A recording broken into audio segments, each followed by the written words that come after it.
जय गुरु जी, शुक्राना गुरु जी। मेरी प्यारी संगत जी, गुरु जी का अनंतम अनंतम शुक्राना, लख लख बार शुक्राना, हर चीज़ दा शुक्राना, हर सांस दा शुक्राना। संगत जी, गुरु जी कहते सत्संग सुन करने वाले का भी भला ते सत्संग सुनने वाले का भी भला।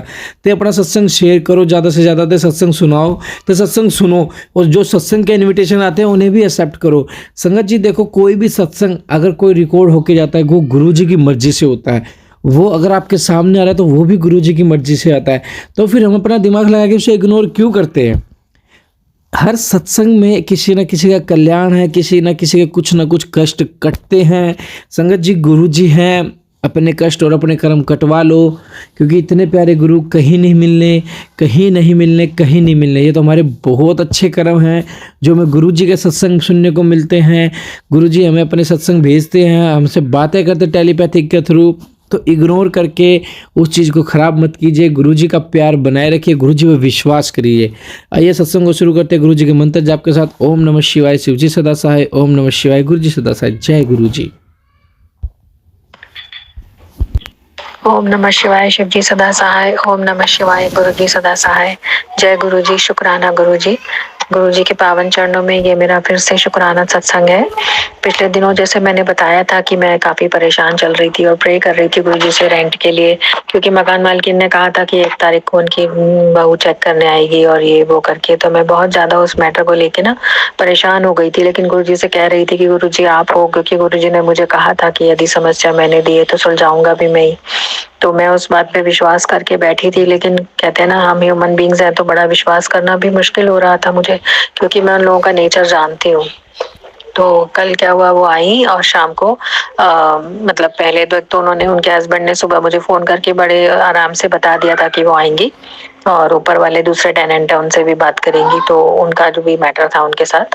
लेकिन वो मेरे पास, फिर मैं प्रिपेयर्ड थी, मैं कोई घबराहट भी नहीं हुई। और शाम को जब वो आई तो देख कर गई, और बस 1 मिनट में देखा और बोला कि हमें 2 महीने बाद आप खाली कर दीजिएगा, हमें अपने नोन को देना। बड़े आराम से, बड़े प्यार से, बहुत ही शालीनता से बात हुई। तो मेरे को इतना अच्छा लगा ना, मैंने कहा चलो थैंक यू, आपने 2 महीने का टाइम दे दिया हमें ढूंढने के लिए।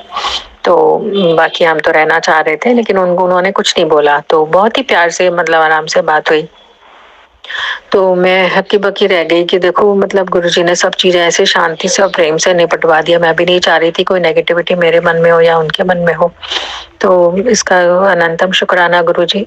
और पिछले जैसे 1 साल से मैं अपनी डॉटर को, छोटी वाली को बोल रही थी, क्योंकि वो 9th में आ गई, बेटा तू भी स्कूटर चलाना सीख ले तो ये भी थोड़े बहुत काम आ जाएंगे। पर वो थोड़ा सा ऐसे कि नहीं, मेरी फ्रेंड्स ने कहा है अगर तू स्कूटर चलाना सीखेगी तो सारे काम तुझे ही करने पड़ेंगे घर के। तो मेरे को हंसी आ रही थी। फिर मैं, बड़ी डॉटर को गुस्सा आता था, फिर मैंने कहा नहीं चलो कोई बात नहीं, जब वक्त आएगा। चीजें गुरुजी पे छोड़ दी मैंने, सारी चीजें, पीछे पड़ना, बोलना, क्योंकि गुरुजी ने इतना मोल्ड कर दिया है ना। तो मैं भी टेंशन लेना छोड़ के गुरुजी के प्रेयर में और अपने सत्संग सुनने में लगी रहती हूँ। तो उसने कल अचानक अपने आप ही कहा कि मुझे स्कूटर सीखना है, और फिर मैं भी मतलब बड़े आराम से गई रात को। हालांकि थोड़ा रेंट का घर ढूंढना है, करना है करके परेशान थी, पर मैंने कहा चलो कोई बात नहीं है, तो गुरुजी देख लेंगे। मतलब अब ऐसा हो गया है कि अच्छा ये टेंशन है, चलो ये तो गुरुजी देख लेंगे, अपन तो ये करो। फिर मैं उसको लेके गई, सिखाया, और मैंने उसको बोला बेटा जय गुरुजी बोला, और उसने 5 मिनट में मैंने थोड़ा सा उसको स्टेप्स बताए कि ऐसे रेस देते हैं, ऐसे ब्रेक लगाते हैं। और उसके बाद मेरी बड़ी डॉटर कॉलेज से आई तो उसने थोड़ा सा सिखाया, तो आराम से पैर ऊपर रख के और चलाने लग गई। मतलब इतना, मैं सोच रही थी बेटा 10 दिन में आएगा तुझे, अभी धीरे धीरे प्रैक्टिस कर और आराम से चलना है, अपन को चोट वोट नहीं लगानी है, क्योंकि माँ हूँ तो डर लगता है। तो उसने आराम से चलाया और खुद ही अपनी इच्छा से सीख रही है। मतलब मेरे को पीछे नहीं पड़ने पड़ रहा। ये सब गुरुजी का ही कोई लीला है, क्योंकि हर चीज गुरुजी ने, पहले उसकी वैन भी घर से ही लगा दी थी और बस छुड़वा दी, बस छोड़ के घर से ही लेके जाती है वैन, जिसमें बंदर वंदर किसी चीज का खतरा नहीं है।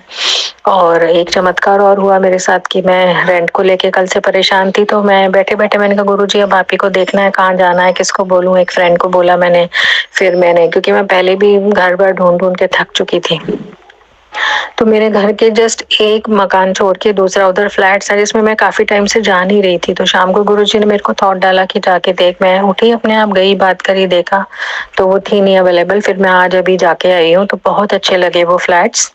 थोड़ा सा बजट मेरा जैसे 15,000 तक का लग रहा था मुझे, 12-15,000, लेकिन वो 18,000 बोल रहे हैं। तो फ्लैट्स तो अच्छे हैं, लेकिन अब मेरे को हस्बैंड से पूछना होगा कि वो इतना दे देंगे क्या, क्योंकि वो इसका 10,000 से ऊपर थोड़ा रेंट वो दे देते हैं, उन्होंने जैसे कहा है। तो अब मैं प्रे कर रही हूँ गुरुजी से कि जैसा भी ठीक हो गुरुजी आप देख लीजिए, मैं इससे ज्यादा अब और नहीं ढूंढूंगी, क्योंकि मैं गली गली में पहले भी जब गुरुजी नहीं थे तो मैं गली गली में ढूंढ ढूंढ के इधर उधर भाग भाग के थक गई थी, लेकिन ये बिल्कुल घर के पास था और मैं जा नहीं रही थी। मेरी हालांकि जो टेनेंट की भाभी है उन्होंने मुझे कहा भी था ये बगल वाले फ्लैट में देख लो आप, लेकिन मैं गई नहीं। लेकिन अब गुरुजी की प्रेरणा से गुरुजी ने जैसे अपने आप ही चलाया मुझे।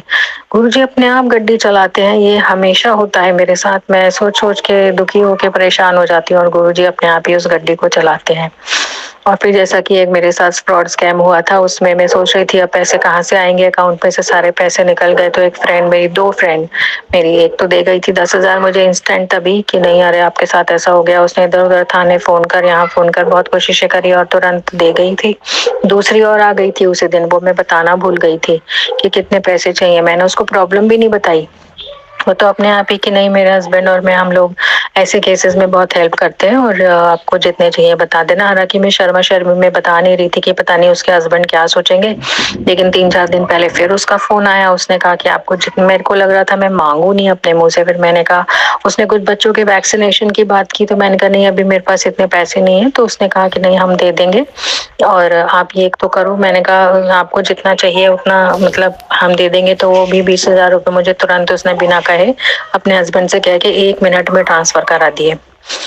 अनंतम शुक्राना गुरुजी। उस वक्त जब मेरे साथ स्कैम हुआ तो मैं सोच रही थी कहीं ऐसा ना हो कि भाई खाने पीने दूध तक के लाले पड़ जाए, और हस्बैंड को मैं बोल नहीं सकती, किसी को बोल नहीं सकती। इतना बड़ा गलती, मतलब जो आजकल ऑनलाइन स्कैम्स चल रहे हैं वो कैसे घेर करके फंसाते हैं, तो उनके चक्करों में फंसना बिल्कुल भी नहीं चाहिए। और किसी को भी अपना कोई भी ओटीपी या कुछ भी ऐसी चीज नहीं देनी चाहिए, ना किसी के झांसे में आना चाहिए। आजकल बहुत चल रहा है जिसके बारे में मुझे पता नहीं था और मैं फंस गई थी।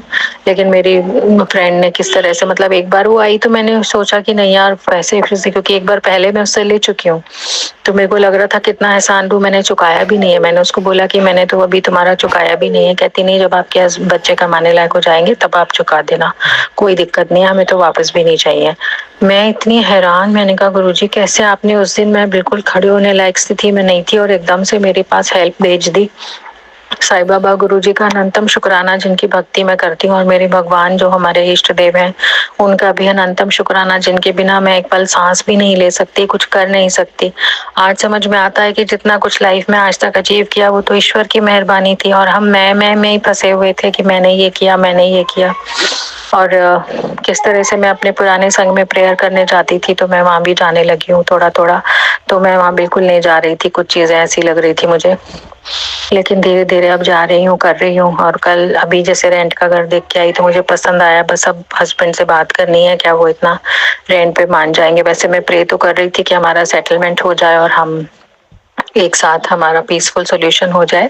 और परसों तरसों मेरे इन लॉज ने भी बहुत, मतलब मेरे फादर इन लॉ ने इतने सारे ड्राई फ्रूट, इतना सारा गाजर का हलवा भर के भेजा, और मेरे हस्बैंड ने भी बहुत अच्छी तरह बच्चों से बात की। तो उनका झुकाव काफी लग रहा है, काफी अच्छा लग रहा है मुझे कि जो चीजें मैं चाह रही थी कि जितने भी, मतलब मेरे को अब गुरु जी की शरण में आके साईं बाबा को सीख कर ऐसा लगता है कि जितने भी झगड़े, जितना भी हमारा कर्मा है, हमारे कर्मों से हो, लोग हमारी लाइफ में इसीलिए आते हैं तो वो कर्म मेरे शांत हो जाएंगे, सबके साथ पीसफुल हो जाए। लेकिन वो इतना चाह कर भी कई बार चीजें हमारे चाहने से नहीं होता, वो तो ईश्वर की मर्जी है।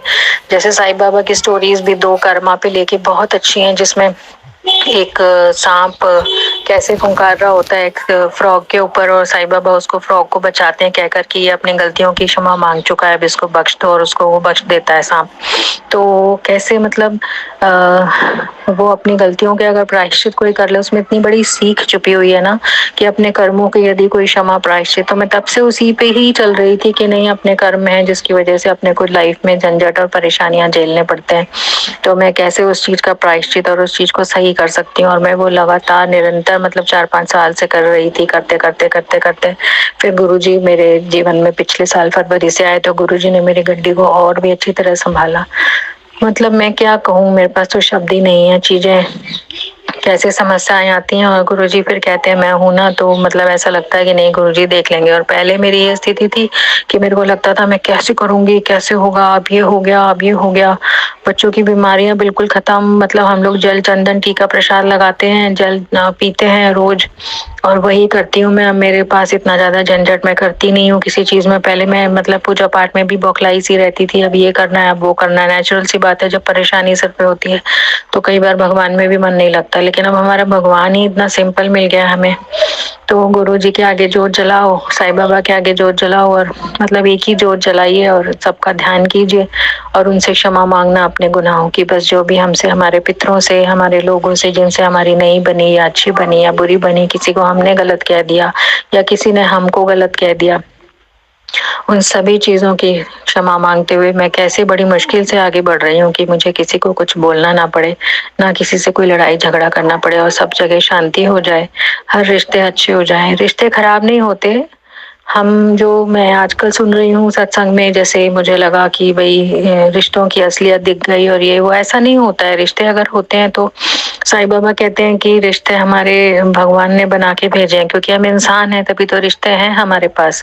जानवर कुत्ता बिल्ली होते तो क्या कोई किसी की चाची मामी मौसी होती है उनमें, है ना, वो तो जानवर होते हैं। तो हमें जानवर नहीं बनना है, इंसान बनना है।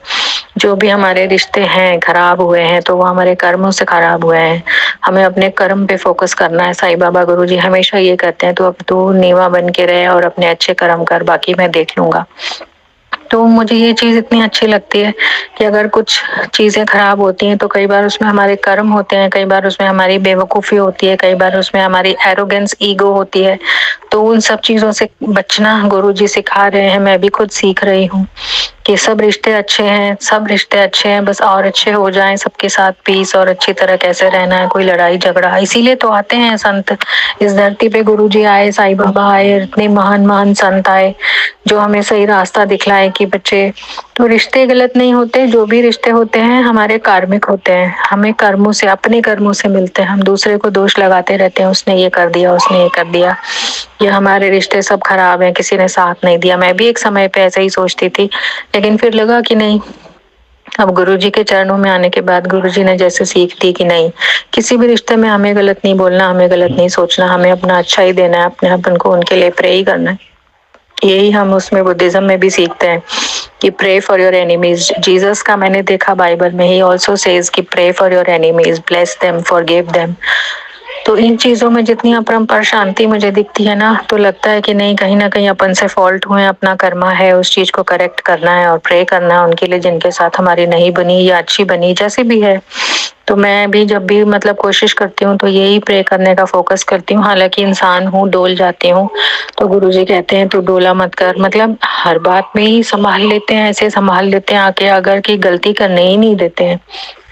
तो ऐसा भगवान, ऐसा गुरु को शत शत नमन। शायद मैं तो वो भी करने लायक नहीं हूँ, जितना कर पा रही हूँ आपकी प्रेरणा से ही कर पा रही हूँ। जन्म से लेके आज तक, जन्मों से जाने कितने जन्मों से ये कर्मों का भार लेकर चल रही थी, अब जाके ये कर्मों का भार मैंने आपको साईं बाबा के चरणों में सौंपा है, मेरे इष्ट को सौंपा है कि मुझे कृपया मेरी मदद कीजिए कि इस कर्मों के भार को ढोते हुए मैं उस क्षण तक पहुंच जाऊं जब मेरी आत्मा जो है अच्छे बुरे कर्मों से थोड़ा मुक्ति पा जाए। बहुत मुश्किल है, बहुत मुश्किल है, ये गुरु के बिना, ईश्वर के बिना संभव नहीं है, ये रास्ता आसान नहीं है।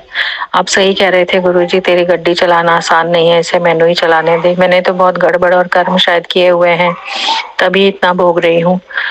थैंक यू गुरुजी, शुक्राना गुरुजी। ओम नमः शिवाय, शिव जी सदा सहाय। ओम नमः शिवाय, गुरु जी सदा सहाय। अब अपने अगले शुक्राना सत्संग की तैयारी करती हूँ। जय गुरु जी, शुक्राना गुरु जी। संगत जी आप भी अपना शेयर कीजिए ताकि गुरु जी की ब्लेसिंग आपको भी मिले, हमें मिले। जय गुरु जी, शुक्राना गुरु जी, अनंत शुक्राना, लख लख बार शुक्राना। जय गुरु जी, शुक्राना गुरु जी।